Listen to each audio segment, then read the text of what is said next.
Well, I'm here in the kitchen today. A couple of weeks ago, I made fajitas, and it turned out so well, I decided I want to try that again. Except this time, I'm going to try to show you what I do. So, guys, take it easy. I am in the kitchen. Ladies, also take it easy. But actually, I like to cook. It's a learning thing. I always like to learn new things and see how well I can do at it. So today, I've got some homegrown ribeye steaks I'm going to use for the fajitas.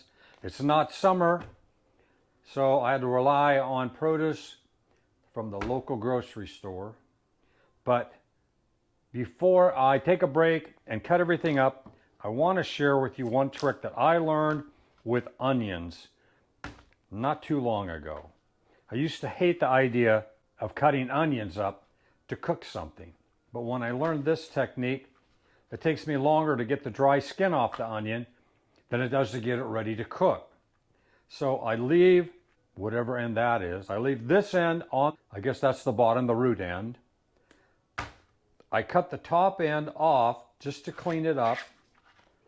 And then I slice down through the onion. And depending on what size of pieces I want to end up with, that determines how far apart I make these slices. This only takes less than a minute. And usually when I do this, or since I started doing this, I've never had another tear. Then I turn it and cut those. I'm making fajitas, so they can be pretty good size this time. In fact, I'm just going to cut them in half. And then cut the other end off.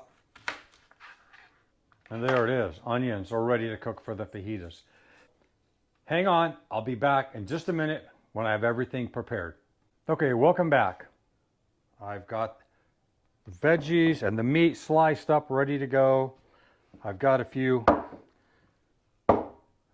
condiments, some tamed jalapenos, some Cholula sauce, some cheese to serve it with. I like cooking on cast iron pans. I actually like the little sizzle when you serve the fajita on the cast iron pan. I love cooking on cast iron with gas. The house originally had electric appliances, and then they put the glass tops in. Those are my least favorite. So I plumbed the house with propane. So now I cook with propane. Now this, the infrared thermometer, is one of my crutches when I'm cooking. I got it when I was rebuilding my airplane for some of the processes with that, and I ended up sneaking it into the kitchen, and I love cooking at 350 degrees. I used to wonder why my grandmother or my mother would always say, put it in the oven at 350. Well, now I know why. I can cook on the stove top and cast iron at 350. I get nice cooked browned food without burning. So I start with the meat and onions, and then the peppers. The last two things are the mushrooms, and I just put the tomatoes in for the last few minutes just to kind of mix them in and get some of the sauce on it. I love butter. I love cooking with butter. So we'll let the butter get warmed up a little bit. For the meat, I'll put some more butter in for the onions. I'm going to do them in two different pans. And I'm going to serve the fajitas today with flour tortillas. My tease and I call them gringo tacos. And top it off with some mixed shredded cheese. Now I have learned by watching the temperature when I'm throwing butter in the pan that it starts to bubble early on, and by playing around with my thermometer and by working with the thermometer, I noticed that the original bubbles is when the water, the moisture in the butter starts to boil. So it's in the low 200 range, and then it quiets down. And you watch it some more.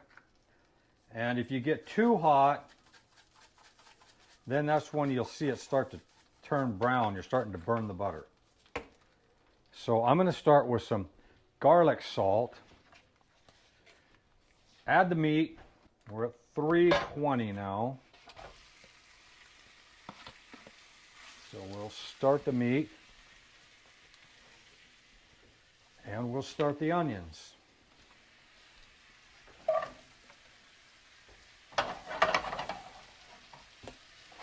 I like to take my time cooking. I've noticed if I get in too big of a rush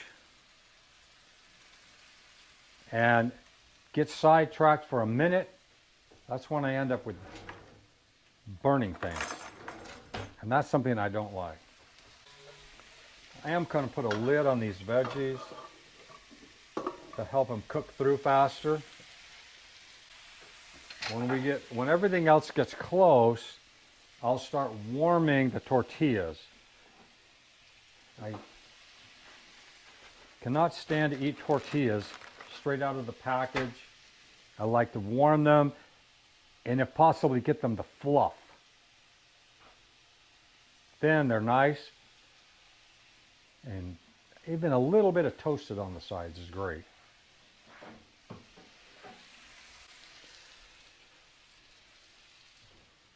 Don't let my wife know, but I do like the flavor of a jalapeno, so I'm going to add a little bit of the jalapeno juice to the onion so it can stay through with all the vegetables.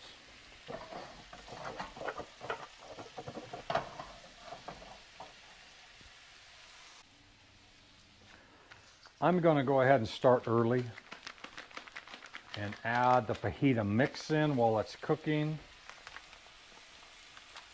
to help it get blended in with all the meat.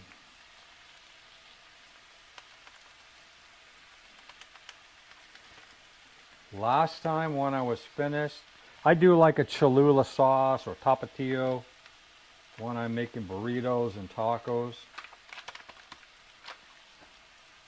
But when I finished these fajitas last time, I wasn't even tempted to add any more flavor. They came out so good. And yes, this is a lot of fajita mix. And I'm about to the point where I've decided I should just make my own. There's no magic to what's in these little packets. And I think there's a few flavors and some worthless filler, and maybe one of the key products in it is maybe some cornstarch, so when you're done, the liquid that's in there is kind of saucy and sticks to the meat and vegetables. But for today, we're going to take the easy route and just use fajita sauce. I like to get a little bit of toasting brown on some of the onions before I start adding the other veggies. It's really not going to be too long until everything's ready here.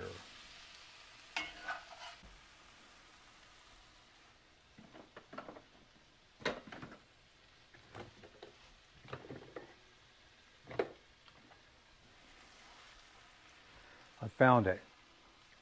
I started cooking lately with cayenne pepper, even on spaghetti and things, just a touch to give it a little bit of heat. And yes, I'm cooking fajitas with ribeye steaks, but I'm at the point I have 2 freezers full of meat, and more beef in the field. So why not use a great steak for fajitas instead of sliced leather? So that's why we're using good steaks today to make fajitas. My wife does not like meat that's hard to eat. It gets stuck in her teeth. So last time I also used good meat, so that was a plus. So it'll be a plus again this time. I'm going to call that good with onions and add the peppers to the mix.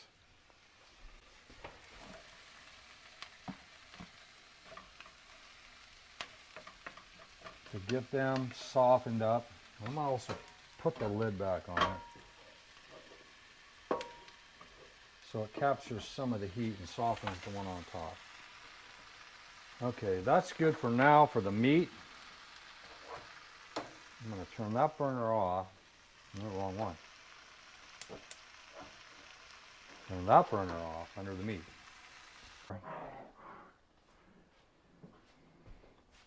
I guess I could be crazy enough and say, if you've got any ideas of something else you would like to see me cook here in the Crazy Old Man Kitchen, let me know.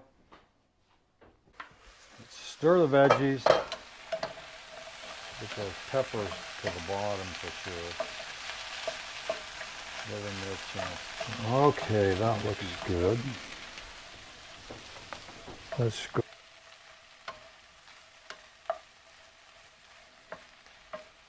What's the old saying? I love it when a plan comes together.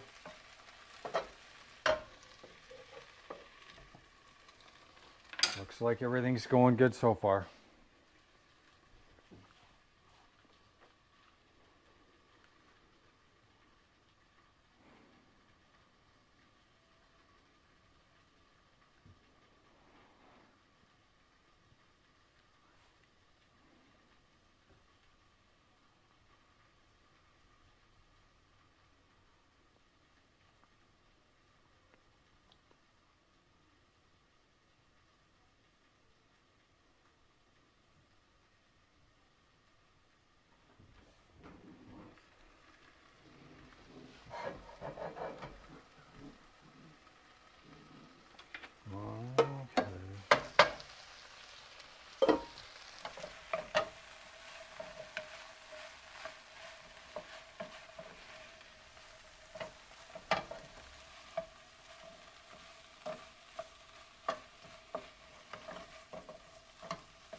A little bit longer on the vegetables.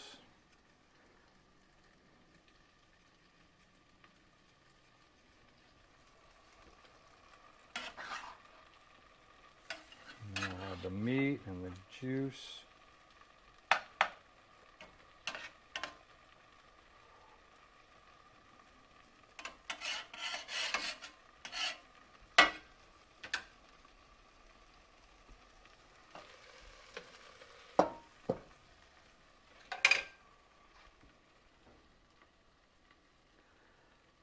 I went for a 5-mile walk this afternoon before I started cooking.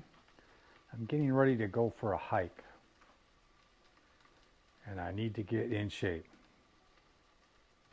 So I'll share that with you down the road.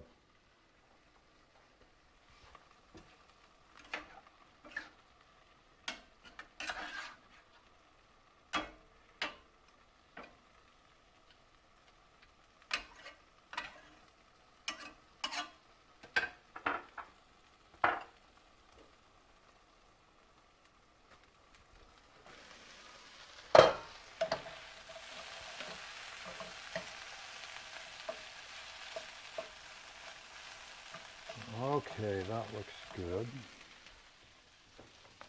Let's go for mushrooms. Stir those in.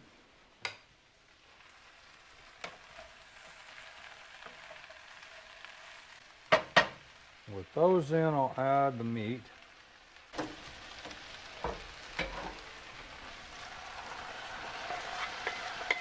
And there goes the meat and the sauce and the spices.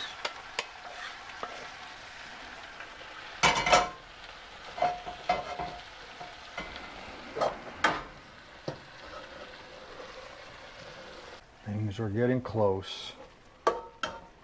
Very close. Oh, I gotta say, it's looking good.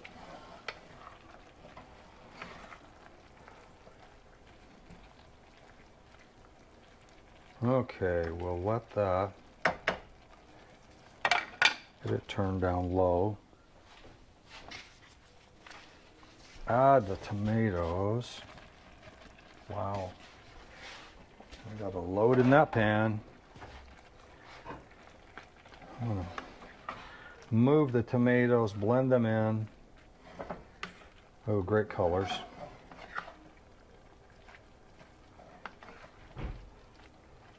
Great colors.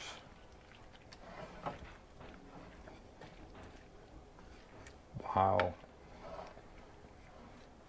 I'm getting hungry.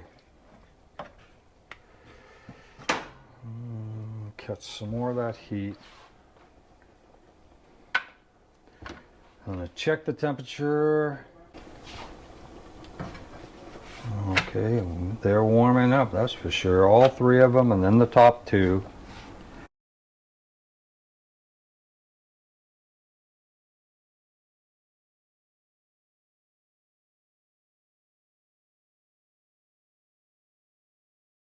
Now this is getting all three, top two. Oh man.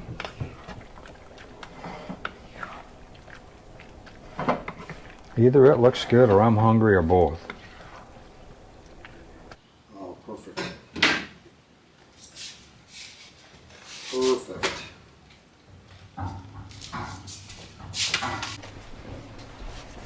A few tortillas are ready.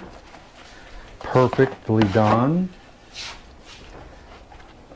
I got a pan at 350, and be careful, that pan is hot, like they say at all the Mexican restaurants. Oh, there it is.